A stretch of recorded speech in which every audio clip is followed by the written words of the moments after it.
Hielo.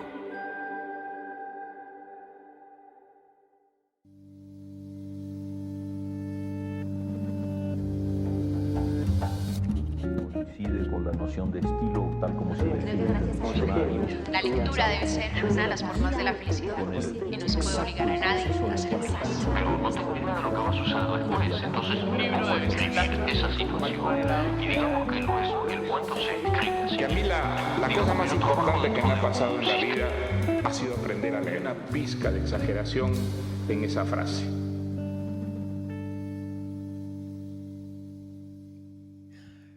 Bueno, y hay un vecino súper talentoso del que hay que hablar, pero es súper polémico entre los lectores, y es el peruano y premio Nobel Mario Vargas Llosa.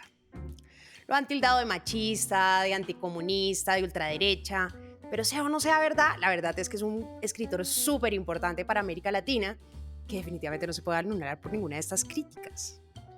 Es además considerado uno de los grandes autores del siglo XX, fundamental para todas las letras españolas y uno de los protagonistas del boom. Es escritor, es ensayista, es columnista y hasta fue político. De hecho, hasta fue candidato a la presidencia de Perú, con eso les digo todo, y perdió con Fujimori. Tiene un aporte que es muy importante a la narrativa y es llamado además por algunos escritores como el cadete de la literatura, por su disciplina férrea como autor, porque su obra se ha caracterizado precisamente por eso, por ser un maestro de la composición narrativa. Y es que la narración es muy innovadora para la época en la que él empezó a escribir estas novelas.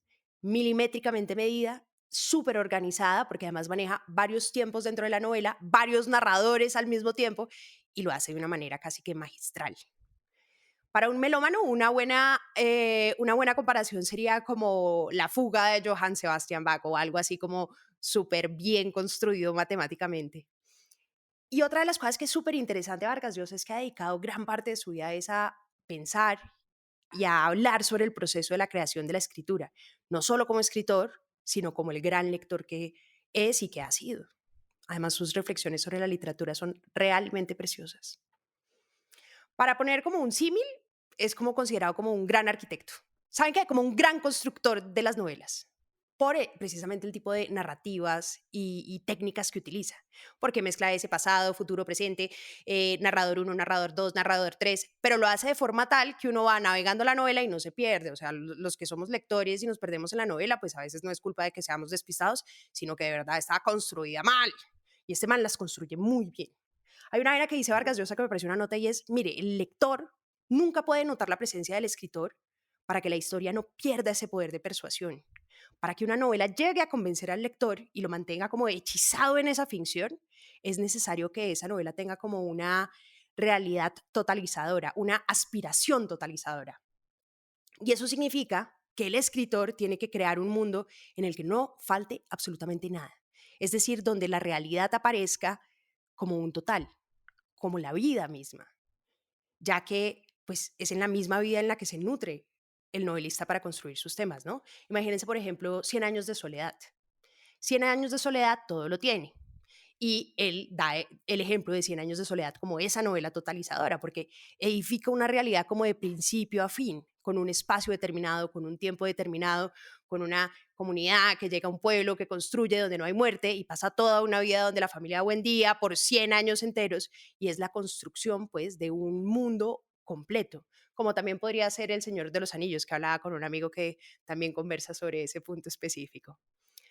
Y es muy curioso porque los lectores sabemos que cuando hay una novela totalizadora, pues uno sí alcanza a vivir en esa novela, ¿no? Uno se imagina ya adentro, uno vive en ese hechizo, uno está convencido que está viendo, uno tiene como la personalidad de la última novela que está leyendo.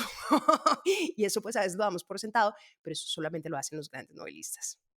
Vargas Llosa además era un monstruo escribiendo, o sea, escribió cientos de textos literarios, periodísticos, poéticos, escribió obras de teatro, actuó obras de teatro. Sí, yo tampoco lo he visto, tampoco me lo imagino.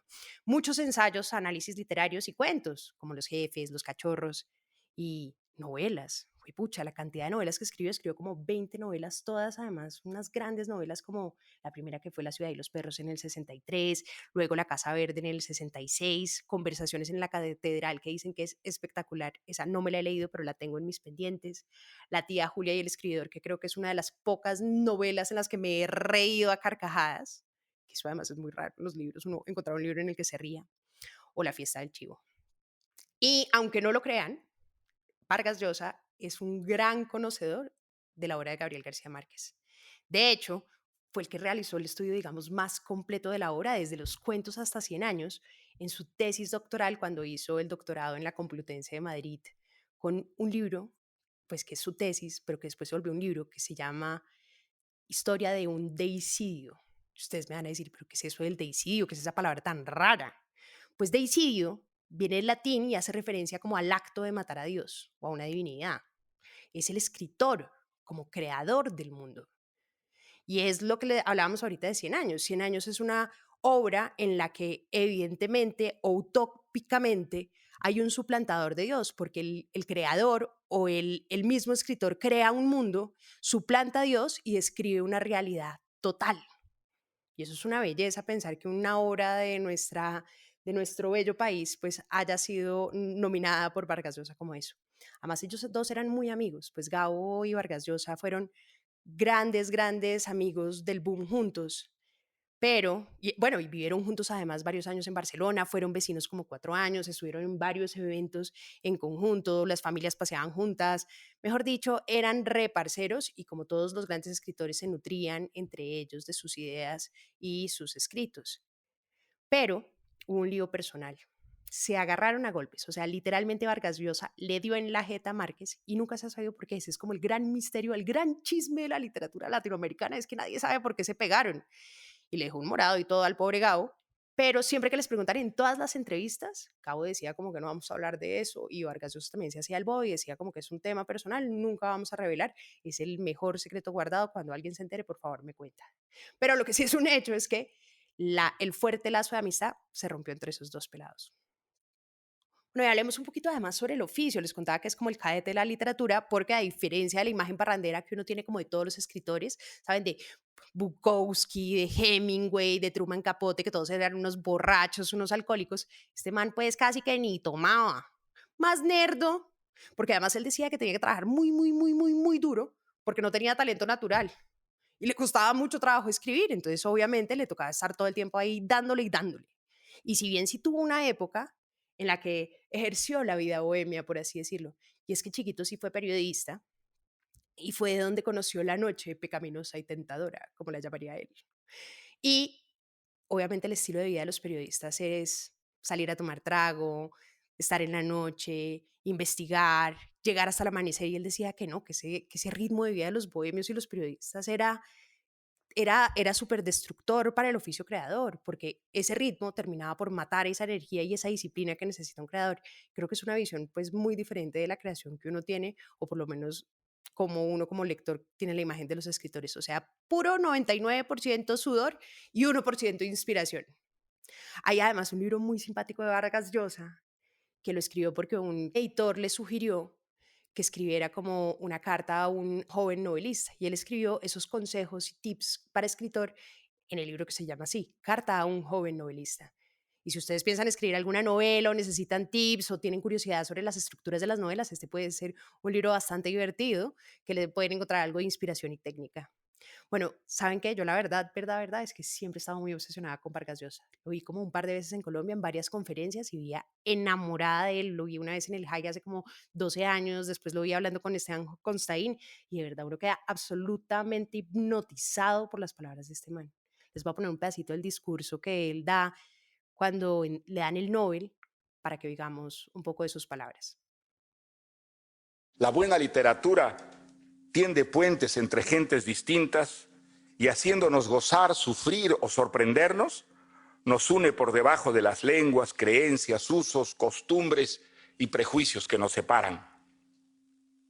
Cuando la gran ballena blanca sepulta al capitán Ahab en el mar, se encoge el corazón de los lectores idénticamente en Tokio, Lima o Tombuctú.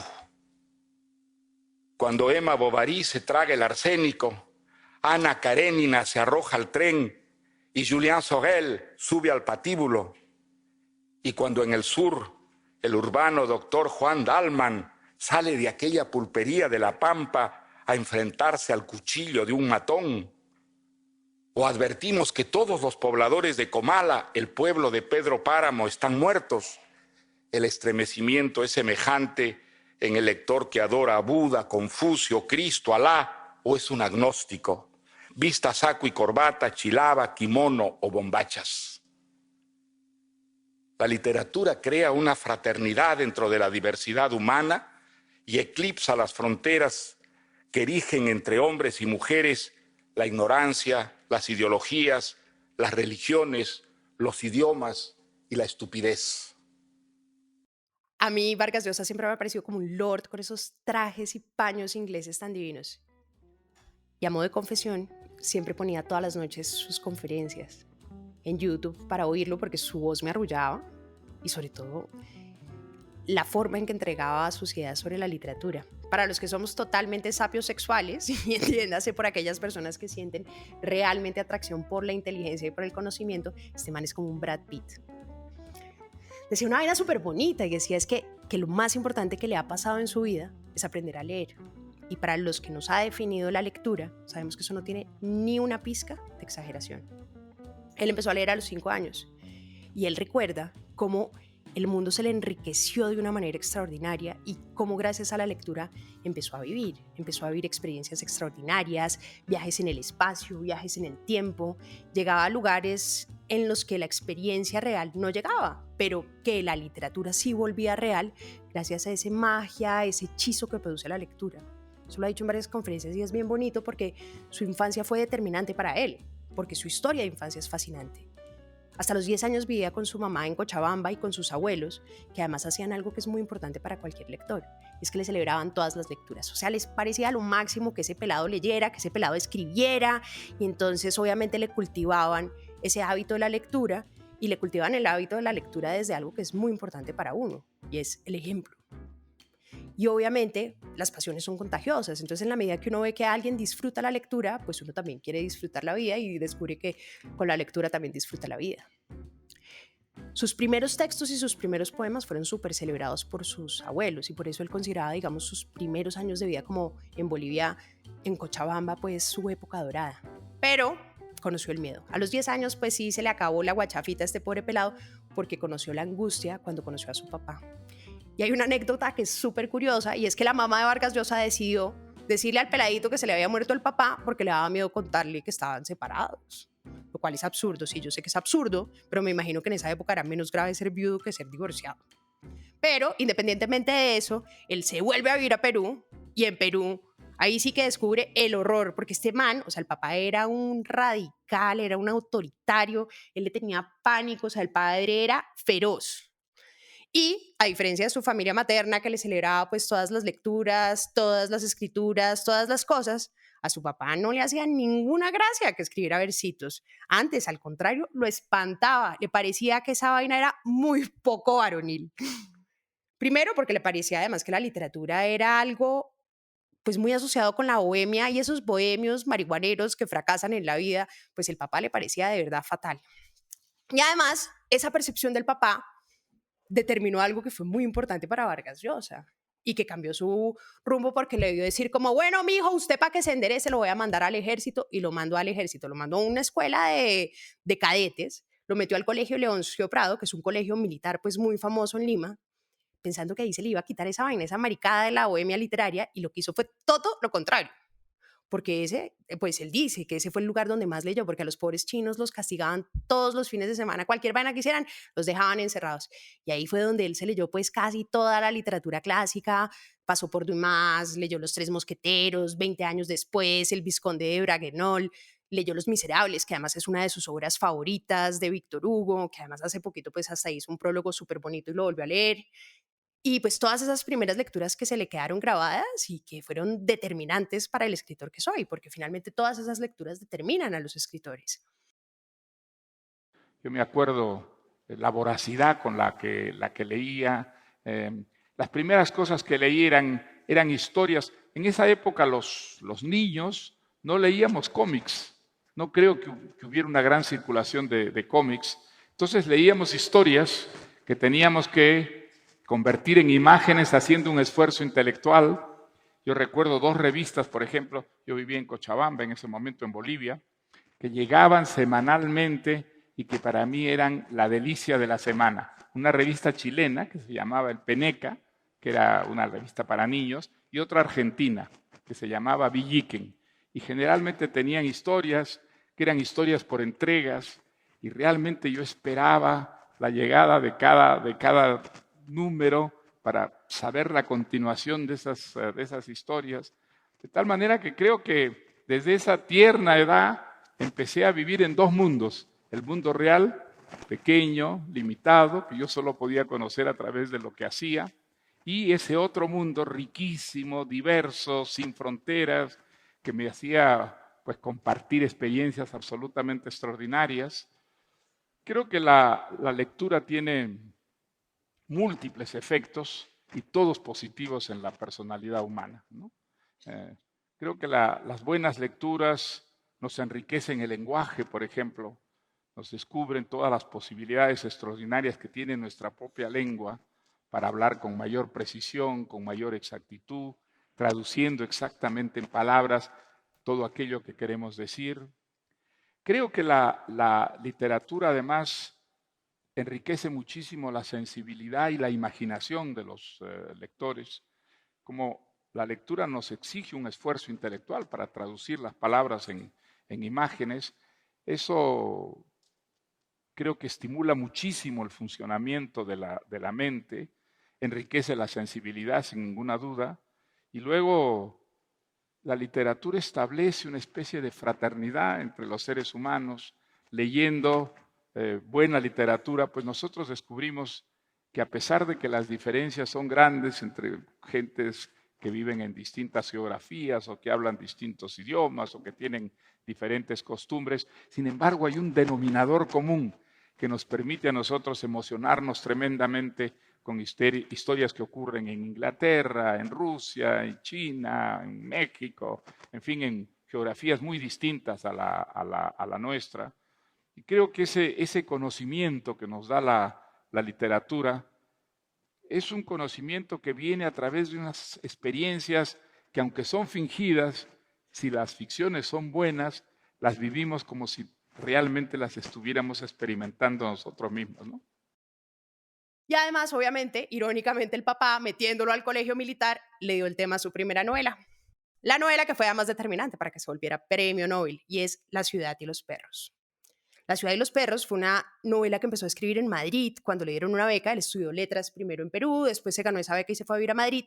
Y allí termina escribiendo una obra además que es súper autobiográfica porque se inspira precisamente en esa experiencia que él vivió en ese colegio donde la pasó muy, muy mal. Pero bueno, igual, qué buena historia viene cuando uno la pasa bien. Uno tiene que pasarla mal. ¿Ustedes cuándo han visto que la paz y la tranquilidad traiga buena literatura? ¿Cuántas obras, premios Nobel conocen de Suiza? Si lo conocen, me avisan. Bueno, y la experiencia además que narra esta novela, este es como un clásico, obviamente es un clásico además de la literatura latinoamericana, y narra como la experiencia de un grupo de pelados en el colegio militar en el que tanto el machismo como esa educación militar son detonadores de la violencia total y una brutalidad que además permea todas las interacciones de estos pelados. Y hay varios personajes que son súper memorables en la novela y que la novela empieza con la llegada de los nuevos estudiantes, de chinos de 15 años, que son de 3er grado, que se les llama los perros, o se les dice los perros por ser los chiquitos que entran, y los de cuarto lo que hacen es que les hacen un rito de iniciación donde lo que hacen es darles palo y humillarlos.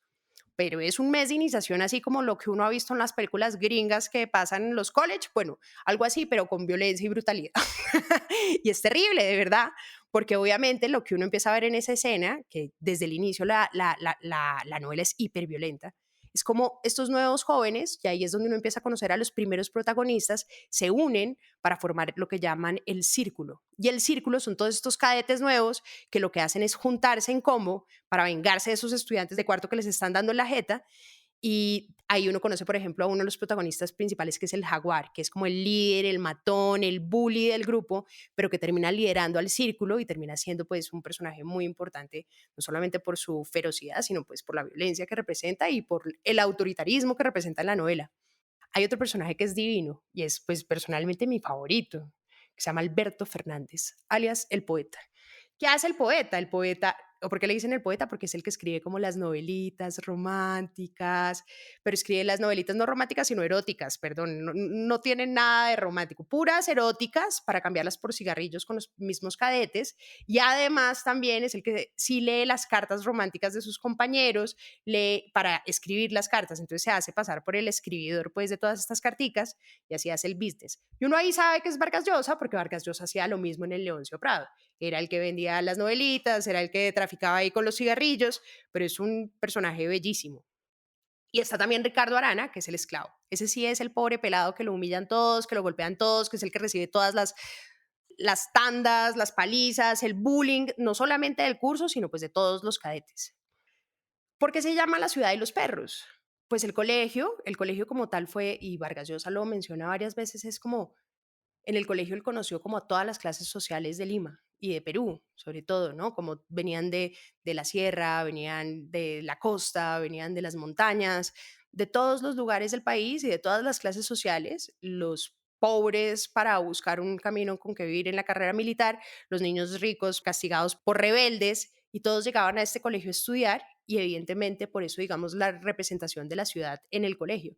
Y los perros es un modismo limeño que llama perros a esos cadetes nuevos, ¿no? A los cadetes chiquitos que entran al colegio, y el perro es al que se le golpea, es el que recibe más bofetadas, no solamente de los oficiales, sino de los mismos cadetes, ¿no? Y no es casualidad que además muchísimos de los personajes de la novela tengan nombres animales, ¿no? Hay unos que se llaman jaguar, boa, piraña, gallo, mono, y es muy impresionante porque evidentemente pues esta combinación de el humanismo versus el animal, pues es un juego también de significados.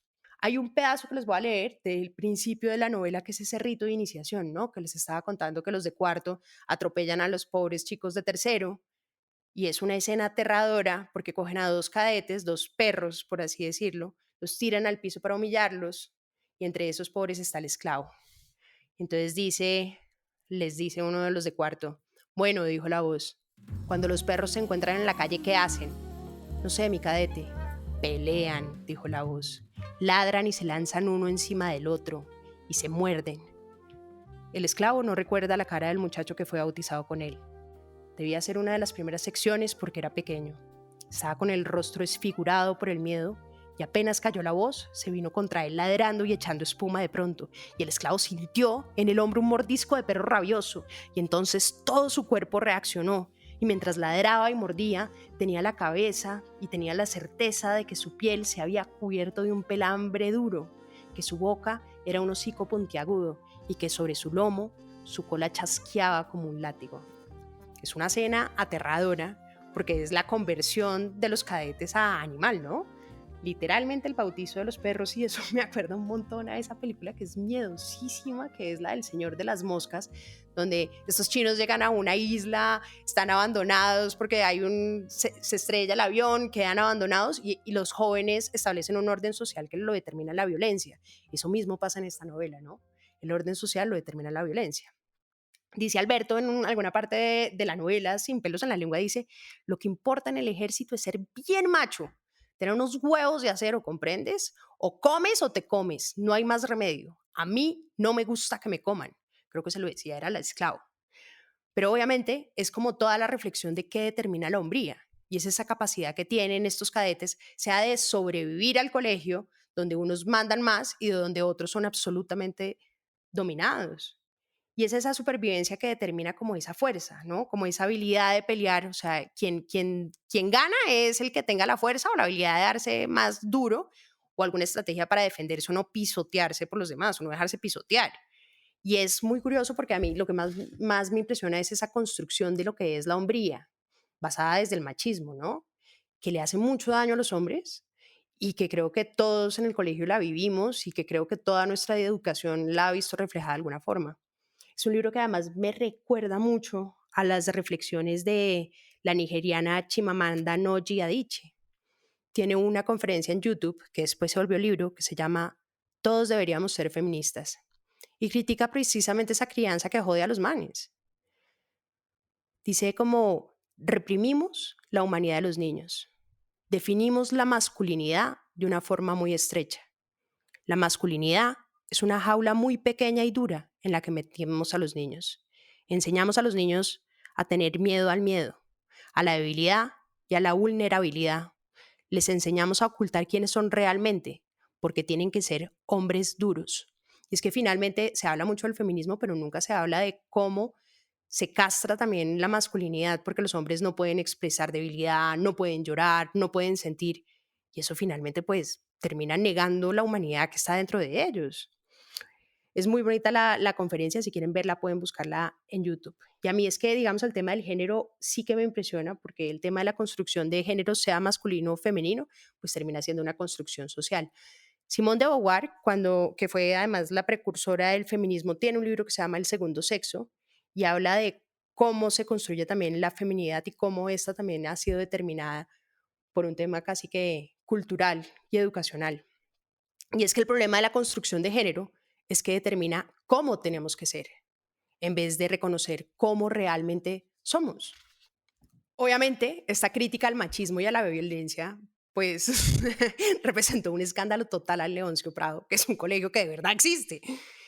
Y cuenta la leyenda urbana, que nadie ha desmentido, es que la ciudad y los perros era absolutamente quemada, o sea, cogían todas las novelas y las quemaban adentro de las paredes y de los muros como un acto así como de venganza y de censura. No tengo ni idea si sea verdad, pero es muy divertido. Bueno, y el spoiler, bueno, en realidad no hay spoilers en los clásicos porque muchas veces se conocen los cuentos, pero si van a leer la novela y no se la han leído pueden parar acá o deberían seguir, en realidad. Y es que hay un interrogante que es muy importante en la novela y es que pasa un crimen y es un crimen que nunca se resuelve. Y es ese esclavo que les había comentado que era el más golpeado, el que todo el mundo le daba en la jeta, el pobre que recibía todo el bullying, le pegan un disparo y pues muere, mejor dicho. No se sabe si le pegan un disparo, no se sabe si es un accidente, pero el tipo se muere dentro de extrañas circunstancias. Todo el mundo empieza a preguntarse si realmente pasó esto o no pasó lo otro. El colegio dice que es un accidente, como para guardar su reputación. Pero es una gran discusión en toda la historia de la literatura y en toda la historia de los lectores si sí es asesinado o no es asesinado. Y hay una entrevista que le hacen a Vargas Llosa donde él recuerda una visita a México y conversa sobre esto. Hay una visita de Vargas Llosa donde recordó que estuvo en México donde conversó sobre este evento. Yo fui a México a ver a un crítico francés que dirigía la Comisión de Literatura de Gallimard. Él había leído mi novela y yo fui a verlo a su oficina en la UNESCO. Me dijo que le gustó mucho el personaje del jaguar porque se le atribuye un crimen que no cometió para reconquistar su autoridad sobre sus compañeros. Yo le dije, pero el jaguar sí cometió el crimen. Entonces él me miró y me dijo, usted se equivoca, usted no entiende su novela. Para el jaguar perder el liderazgo era una tragedia infinitamente superior a la de ser considerado un criminal. Dice Vargas Llosa que la versión de él lo convenció y dice, aunque yo escribí la novela, yo pensé que había matado al jaguar, pues ya no estoy tan convencido. Y esto es una nota porque es donde un escritor rescata la importancia de la verdad del lector sobre la verdad del autor. Y es que una novela no es nada si los lectores no le damos vida, ¿no? Una lectora es un texto muerto que cuando llega un lector y le da significado a esos símbolos es cuando realmente pasa esa magia y entonces la versión del lector termina siendo más importante que la intención misma del autor. Entonces él decía, bueno, no, es que además el escritor no tiene la última palabra sobre lo que escribe.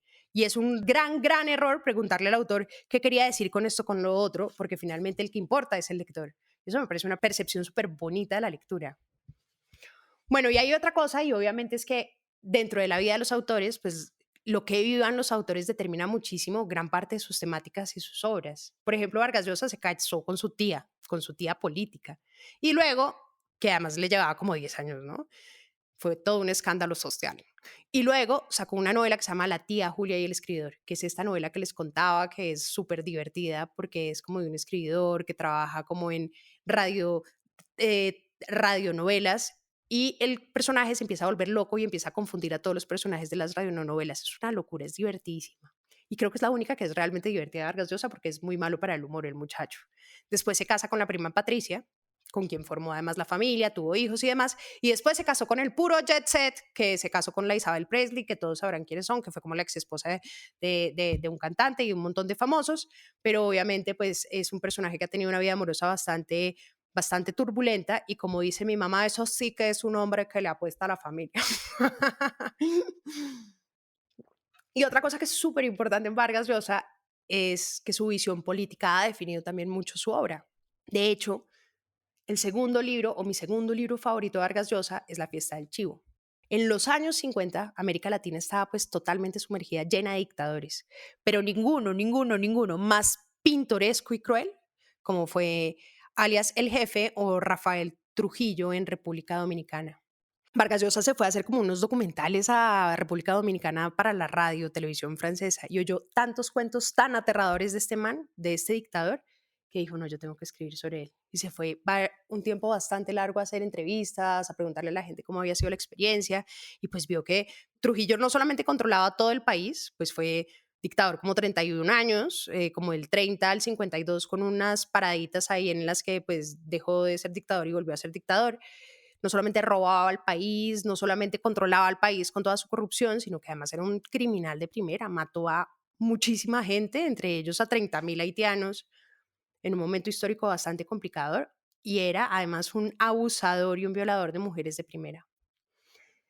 De hecho, era tan macabro este personaje que una prueba que le pedía de lealtad a sus colaboradores era que pudiera comerse a sus mujeres. O sea, les decía, yo me como a su esposa y si usted me deja comerme a su esposa es porque usted me es fiel.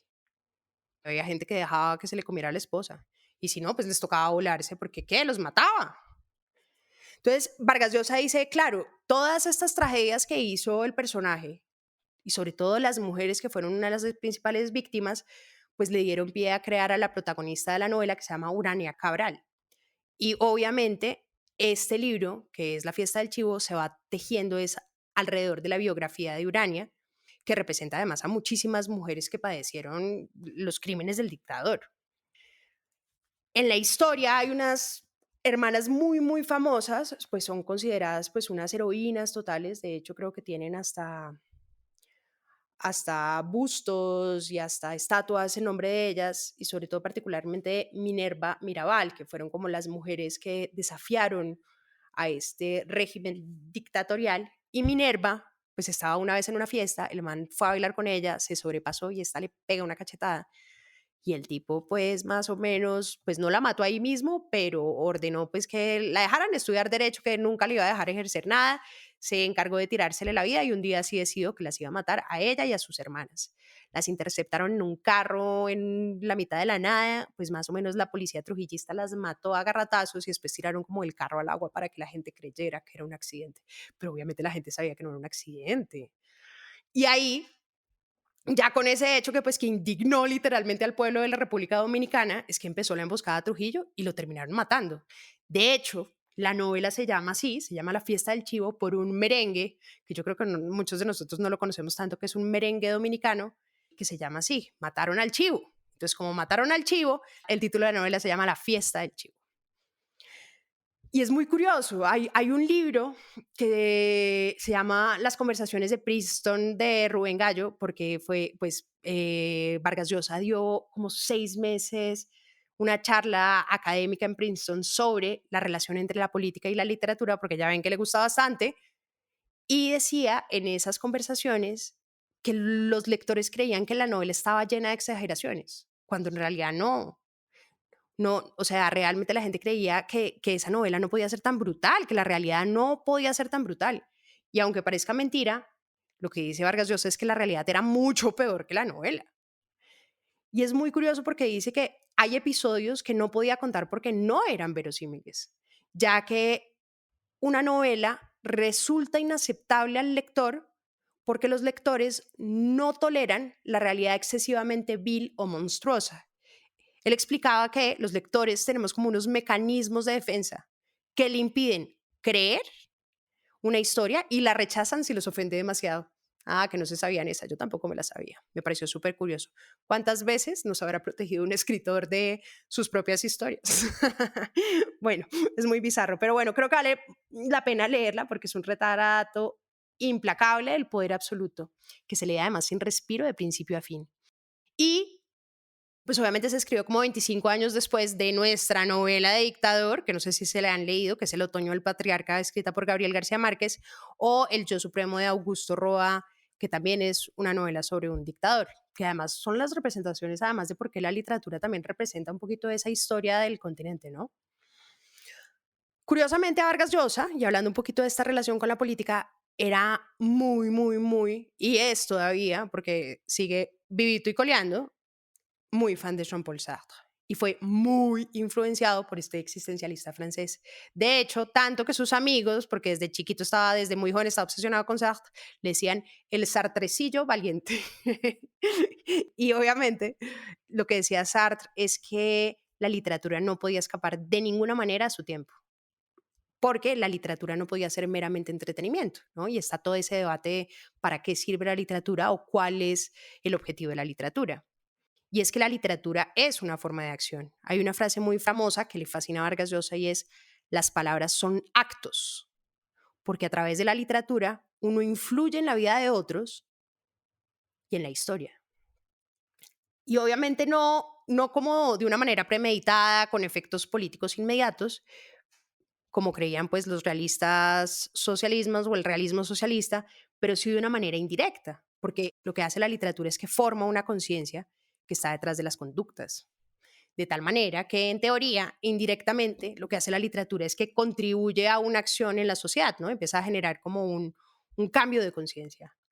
Y creo que precisamente eso es la razón por la que la gente odia a Vargas Llosa, o digamos tiene sentimientos encontrados con Vargas Llosa, porque precisamente él tiene un activismo político, ha sido muy activista políticamente y ha dado sus ideas políticas, que no es tan común en los escritores, y ha tenido una vida pública muy política, y su obra también tiene una tendencia política, también muy influenciado por Sartre. Pero hay una cosa que es chistoso, y es que lo que dice la psicología es que en las discusiones políticas la gente siempre se lo toma muy personal, se ofende, porque cuando uno tiene una conversación política se desafían las convicciones personales. Y lo que pasa es que las zonas del cerebro relacionadas con nuestra identidad personal se activan y las emociones negativas también se activan. Es decir, que cuando hay una conversación política que va en contravía de lo que nosotros somos, lo tomamos como un ataque a nuestras propias convicciones y se siente como una agresión personal. Entonces es muy curioso, porque entonces obviamente cuando es un tema político, pues puede que haya mucho tema psicológico que hace que no quieran tanto a Vargas Llosa. Pero yo sí creo que hay que valorar muchísimo su obra precisamente por esa construcción narrativa y por esa apuesta. Yo soy de una ola o una orilla totalmente contraria políticamente a Vargas Llosa y creo que hay que valorarlo precisamente por las enormes novelas y pues porque no es gratuito que sea un premio Nobel de literatura. Y es un monstruo de las letras que tiene mucho que dejarle al continente. Este es un podcast para contagiar el amor por los libros, porque no hay mejor forma de incentivarlo que desde la divulgación. Ser promotor de lectura es un hobby, pero también un reconocimiento y un agradecimiento implícito a aquellas personas que en nuestra vida nos acercaron a los libros.